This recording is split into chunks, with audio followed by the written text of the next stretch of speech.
I remember the day I met Ethan like it was yesterday. It was at one of those high society parties where everyone pretends to care about the hors d'oeuvres but really just shows up for the free booze and gossip. I was there, standing awkwardly by the buffet, not touching a thing. That's me, Laura, the girl who's deadly allergic to peanuts. It's a pain, but you get used to the drill. Don't eat anything you didn't make yourself. Ethan was hard to miss, the life of the party, cracking jokes and charming everyone within a 10-foot radius. I was trying my best to blend into the wallpaper when he sauntered over, plate in hand, and raised an eyebrow at my empty hands. "Hey, I'm Ethan. You're not eating anything." "What's up with that?" he asked, stuffing a mini quiche into his mouth. I shrugged, feeling a bit self-conscious. "I'm Laura. It's nothing exciting, just a peanut allergy." Makes these kind of things a bit of a minefield. He chuckled. "Peanut allergy, huh?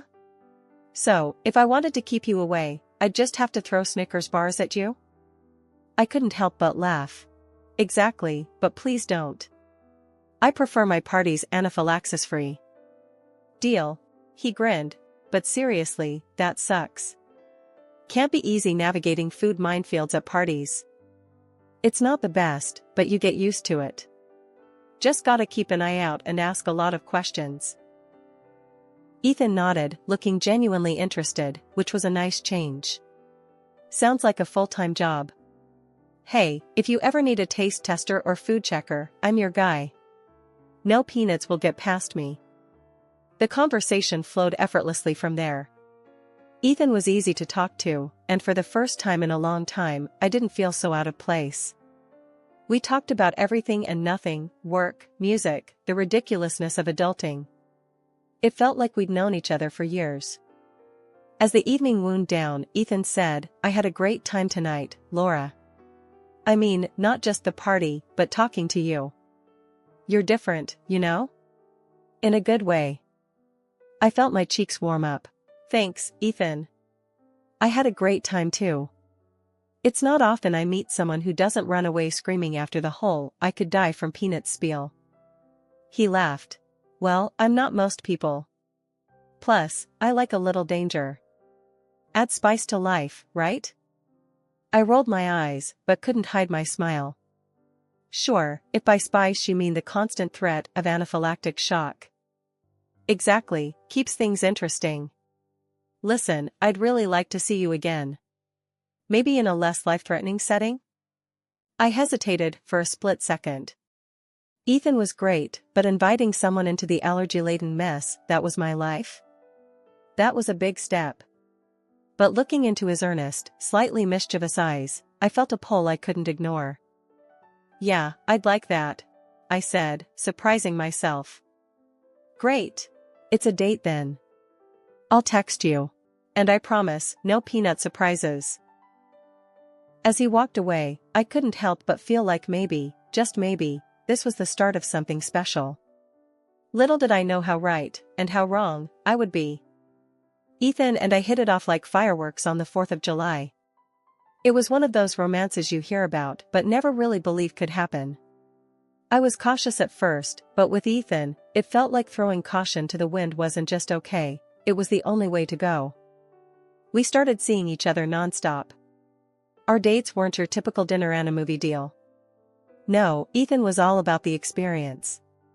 We'd find ourselves at a hole-in-the-wall jazz club one night and playing mini-golf like a couple of kids the next. He had a way of making the mundane feel magical. One breezy evening, we were walking along the river, the city lights reflecting like stars on the water. Ethan stopped and looked at me, his eyes serious. "Laura, I gotta tell you something. I'm not into playing games or beating around the bush. I'm crazy about you. It's like you've got this realness about you. It's refreshing. And I want us, to be something more." His words hit me like a lightning bolt. I was feeling it too, the intensity, the connection, but hearing him say it out loud, it made it real. "Ethan, I feel the same way. I was scared, you know? But with you, it's different. It feels right." He grinned, that lopsided grin that made my heart do somersaults. Well, then. Guess that settles it. You and me, we're doing this. For real. And we did. It wasn't long before we were inseparable. Meeting his friends, meeting his family, it all happened in a blur. Ethan was a big deal at his company, head of his department, and he had this air about him like he could conquer the world if he wanted to. And me? I was just an accountant, living a quiet life until he stormed in like a hurricane. One night, over a quiet dinner at his place, Ethan brought up the future. It was a simple conversation, but it changed everything. Laura, you know I've got this job, this career. But it's not my whole world. You are. I've been thinking, what if you didn't have to work? What if you could just focus on, I don't know, starting a family or whatever you want? I can support us. The idea was crazy. Leave my job? Become a housewife?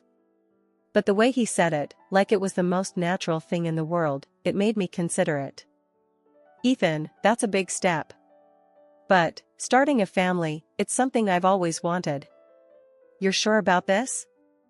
He took my hand, his gaze steady and sure. I've never been sure about anything. I want this life, our life, to be about us, not about work or stress. I want to make this happen, for you, for us. And just like that, I found myself saying yes. Yes to leaving my job, yes to this new life with Ethan, yes to a future that was both terrifying and exhilarating. After the wedding, life with Ethan was a mix of highs and lows. He never really cut ties with his circle of friends, and I found myself tagging along to their endless parties.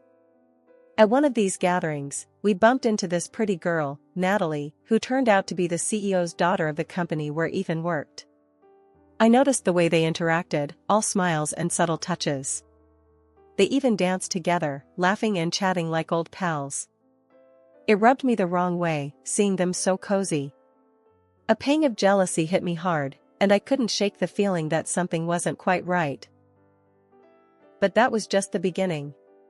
The real trouble started one ordinary morning in our kitchen, the kind of morning that's supposed to be full of simple joys and shared dreams. Ethan, I'm pregnant, I announced, my heart racing with a mix of nerves and excitement. He froze, his coffee cup halfway to his lips. The silence that followed was thick, heavy. Finally, he set the cup down and faced me, his expression unreadable.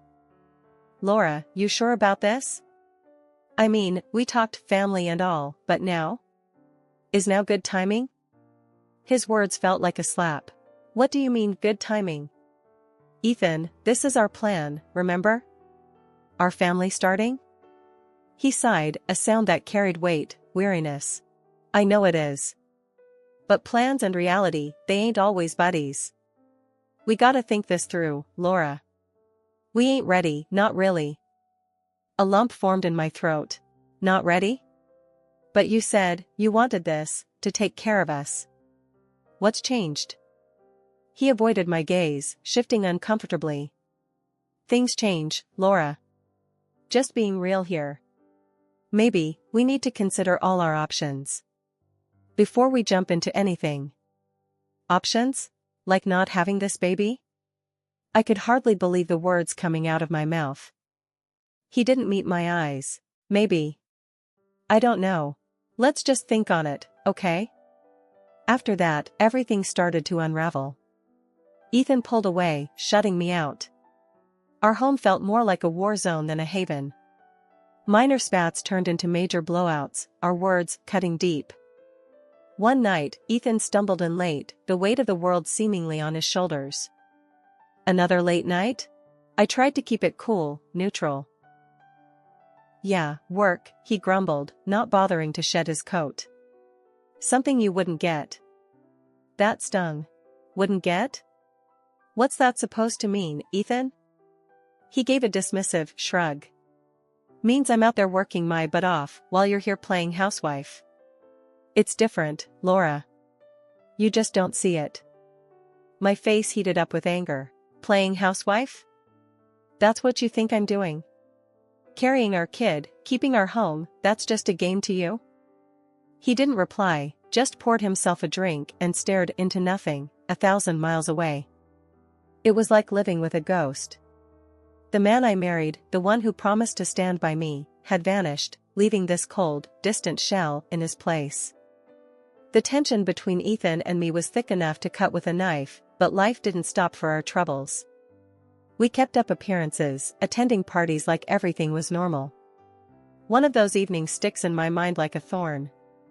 We were at another one of Ethan's high-flying gatherings. The room was buzzing with chatter, laughter, and clinking glasses. I was picking at my food, careful as ever, when Natalie, the CEO's daughter, breezed in like she owned the place. The air shifted as she made her way through the crowd, and I felt Ethan tense up beside me.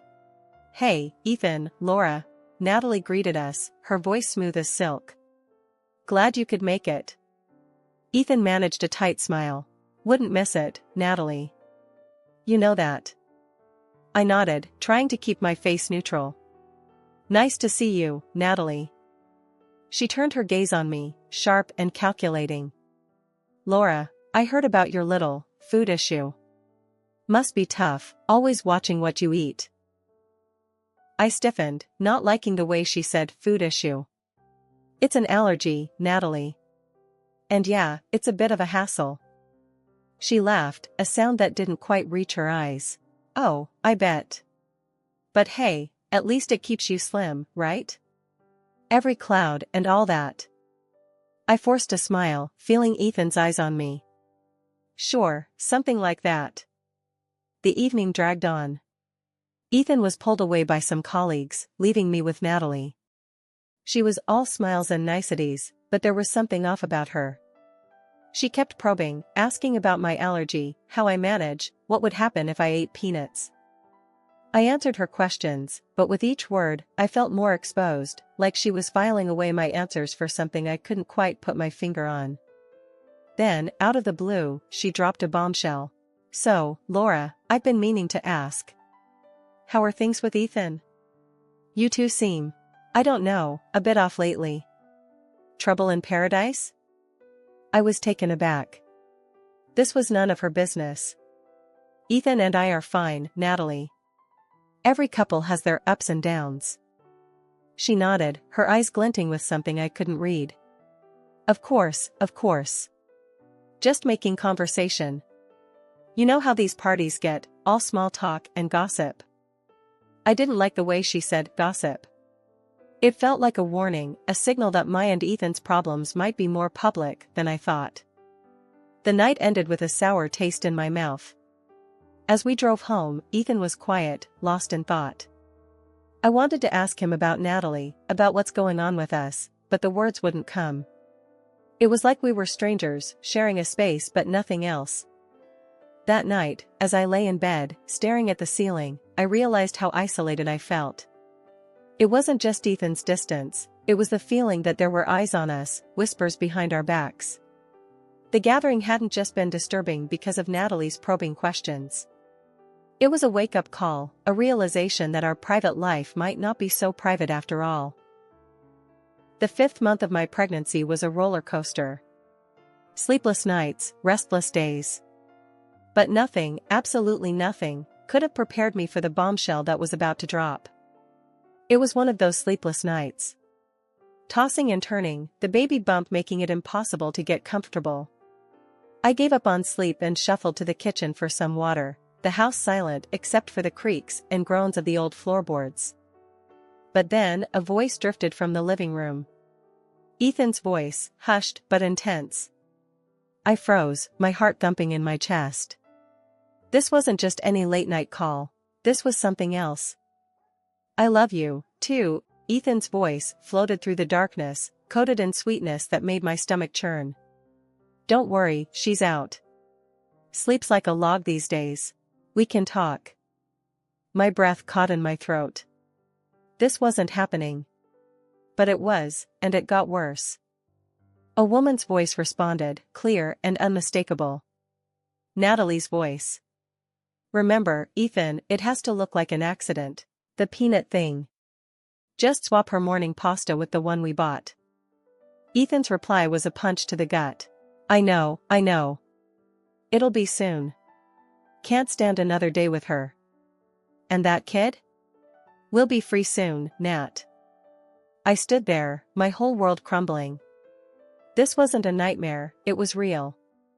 My husband, plotting with his mistress to kill me, to make it look like an accident. A cold fear gripped me, but I wouldn't let it paralyze me. Silently, I retreated to the bedroom, my mind a whirlwind of fear and fury. I wasn't going to play the victim in this twisted game. I needed evidence, something concrete to nail him and that viper, Natalie. As soon as Ethan left the next morning, I sprang into action. Tore through his stuff like a woman on a mission. And there it was, hiding in plain sight, the jar of sweet pasta, laced with peanuts, a death sentence for the unsuspecting. But I wasn't unsuspecting. Not anymore. I swapped that jar for a twin, identical in every way but one. This one was safe, filled with an imitation flavor that wouldn't hurt a fly. Let him think he had the upper hand. Let him believe his plan was foolproof. The stage was set, the players in place. Ethan's twisted plot was about to unravel, and I was the one pulling the strings. As I lay in bed that night, the recording device safely hidden, I knew the morning would bring the final act of this dark drama. The morning light crept through the curtains, casting a calm over the kitchen that was in stark contrast to the storm brewing inside me. Ethan was up early, humming some tune, as he busied himself with making breakfast. The smell of toasted bread filled the air, but my stomach churned with nerves, not hunger. "Here you go, Laura. Made your favorite pasta sandwiches," he said, pushing the plate towards me, his eyes glued to my face, waiting for the show to start. I took a bite, locking eyes with him, knowing this was it. "Ethan, I can't breathe," I choked out, clutching my throat, my heart racing not from fear, but from the adrenaline of the trap I'd set. His reaction was bone-chilling. Laughter, cold and cruel, spilled out of him. "Can't breathe? Well, that's the point, Laura. Thought you'd have figured it out by now. It's peanut butter, darling. Your ticket out of my life." I kept up the act, my eyes wide with feigned panic. "Why, Ethan? Why are you doing this?" He leaned in, a twisted smile on his lips. "Why?" "Because you're in the way, Laura. You and the kid. I've got plans with Natalie, big plans. And I don't need a divorce dragging me down, slicing my fortune in two, or a kid eating into my cash. This way, it's cleaner, simpler." His words hit like a slap, but I was ready. This was the moment I'd been waiting for. "You're sick, Ethan. You won't get away with this." He laughed, that same cold sound, and shrugged on his coat. "I already have, Laura. By the time anyone figures it out, I'll be long gone, an alibi solid as a rock. Goodbye, Laura." The door clicked shut behind him, and I sprang into action. I stopped the act, my breathing normal, my mind razor-sharp. The recording device had captured every word, every confession. I dialed the police, my voice steady. "I'd like to report an attempted murder. My husband, he's tried to poison me because of my allergy." The operator's voice was calm, professional. "Ma'am, are you safe now? Can you tell me your location?" "Yes, I'm safe, he's left for work. But I have proof, a recording of his plan, of him admitting it, and the peanut paste he used." "Stay where you are, we're sending officers right away. Keep the recording safe, it's crucial evidence." As I hung up, the reality of what I'd done, what I'd escaped, washed over me. I'd walked through the fire, faced down the man I once loved, and come out the other side. It was over for Ethan, his web of lies unraveled by his own arrogance. And as the police sirens wailed in the distance, getting closer with every heartbeat, I knew this was just the beginning. The beginning of a new chapter, a fresh start for me and my child, built on truth, courage, and a will of iron. The game was over, and I, not Ethan, was the one left standing. The courtroom was a cold, harsh place, but on that day, it felt like the stage of justice. There, Ethan and his mistress, Natalie, faced the music, their twisted plot laid bare for all to see. They tried to dodge the blame, hurling accusations at each other like desperate animals caught in a trap. But their words fell on deaf ears. The judge saw right through their lies, and the gavel came down hard. I sat there, watching them squirm, a mix of relief and disbelief churning inside me. My sister Marie squeezed my hand, her presence a silent pillar of strength.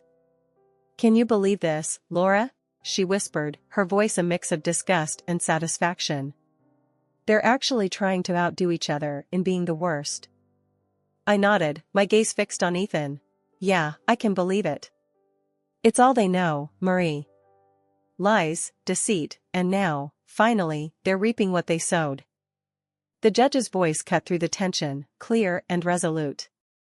"Ethan and Natalie, you have been found guilty of conspiracy to commit murder. The evidence is overwhelming, and your actions, despicable. This court sentences you to serve your 3-year prison term, a fate you brought upon yourselves." But that wasn't all.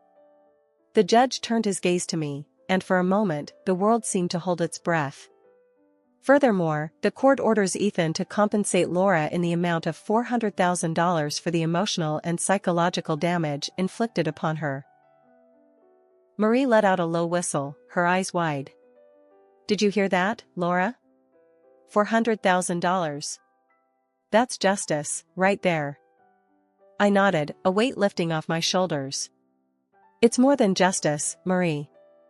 It's a new start, a chance to build something good from the ruins Ethan left behind."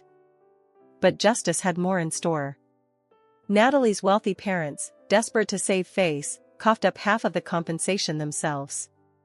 Ethan had no choice but to give up the house, the walls that had witnessed so much pain now a symbol of my newfound freedom.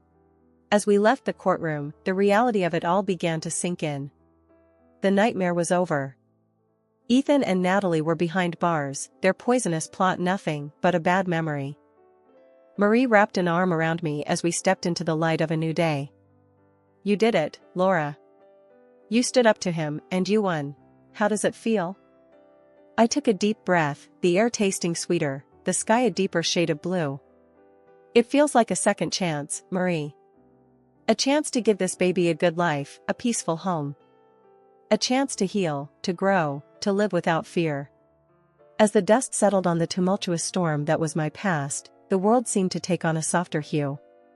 I sat on the porch of the house that once felt like a prison, but now was a sanctuary, a symbol of my newfound strength.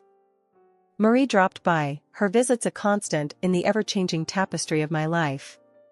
She plopped down beside me, her gaze taking in the horizon. "Look at you, Laura. Sitting here, queen of your castle. Who would have thought, huh?" Marie's voice was a mix of wonder and pride. I chuckled, the sound mingling with the gentle breeze. "Queen of the castle, huh? More like guardian of my own peace. It's been a ride, Marie. One I never want to take again." Marie nudged me, her smile easy and comforting. "But you made it, sis. Through all the darkness, the fear. You're here, you're strong, and you're free." I nodded, my heart a steady drum of quiet resolve. Free and ready. Ready to face whatever comes next. It's funny, you know. I used to think strength was about being unbreakable. But it's not that, is it?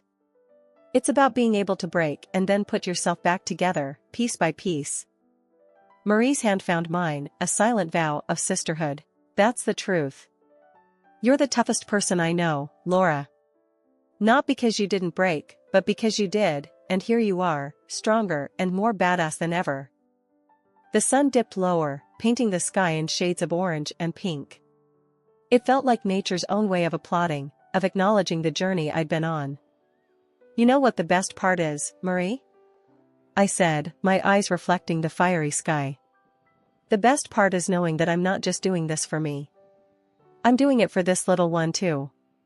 My hand rested on my belly, the life within a constant reminder of hope, of future. Marie squeezed my hand, her voice soft but fierce. "That kid's got one hell of a mom.